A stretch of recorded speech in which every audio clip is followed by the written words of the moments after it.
Oh, I hear I should. maybe after the dairy-free ones actually. All right, so I'll get started. So before I begin, I just want to ask everyone a question. Raise your hand if you or someone you know has been through a divorce. A lot of people. And thanks for that honesty, it's a very real topic, I know. Now, it might not sound related, but please also raise your hand if you learn by doing and experiencing things. A few more hands. It's an easy one, right? Now, the sad truth is we often learn relationships by doing, and that can be a little bit dangerous.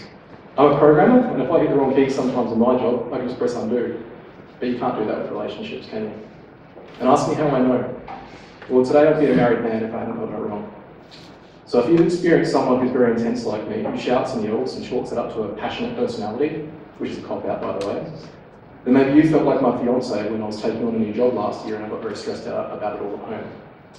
Now, I learned a very hard lesson about mental health when my partner described how my yelling at home made her feel after all those months of her holding it in.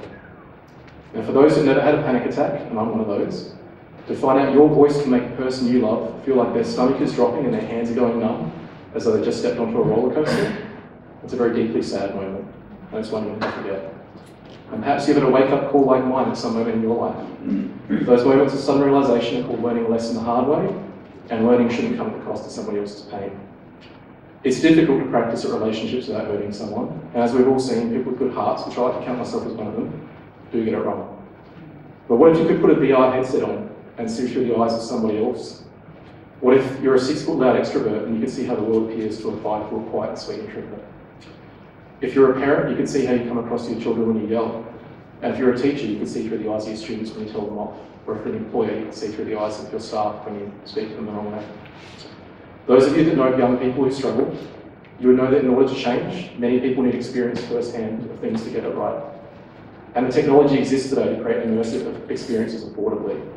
Now, I have a studio, a team of dedicated creatives and capable programmers ready to build upon this vision.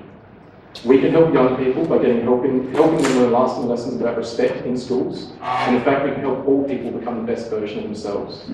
We can help people reflect and understand and truly learn to respect one another before they both inflict and suffer the consequences of getting it wrong.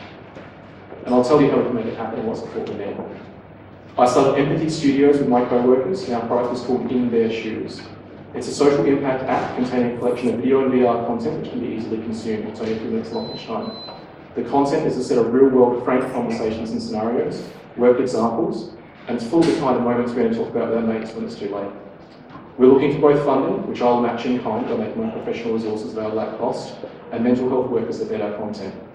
We're going to make sure others don't need to make the same mistakes I did. We're going to make it so less people need to learn the hard way.